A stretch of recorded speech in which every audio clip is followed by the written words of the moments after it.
Shooting চলাকালীন সেদিন আমারও মৃত্যু ঘটতে পারত। বিস্ফোরক পোস্ট অভিনেতা জিতু কমলের। অভিনেতা রাহুল অরুণোদয় বন্দ্যোপাধ্যায়ের আকস্মিক মৃত্যুর পরেই সামনে আসছে একের পর এক চাঞ্চল্যকর অভিযোগ। এই ঘটনার পর সমাজ মাধ্যমে নিজের ভয়াবহ অভিজ্ঞতার কথা শেয়ার করলেন অভিনেতা জিতু কমল। জানিয়েছেন, শুটিং চলাকালীন এমন পরিস্থিতির মুখোমুখি হয়েছিলেন যেখানে তার প্রাণ সংশয় পর্যন্ত তৈরি হয়েছিল।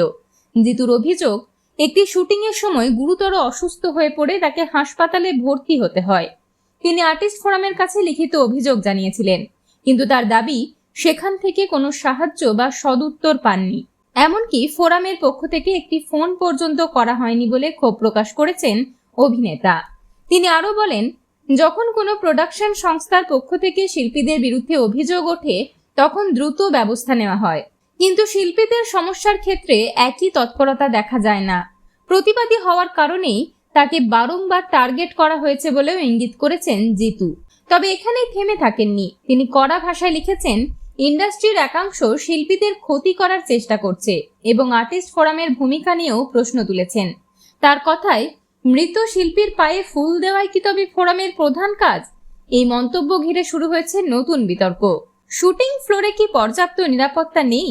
শিল্পীদের সুরক্ষার গাফিলতি কতটা? এই প্রশ্নগুলো এখন ঘুরপাক খাচ্ছে গোটা টলিউডে।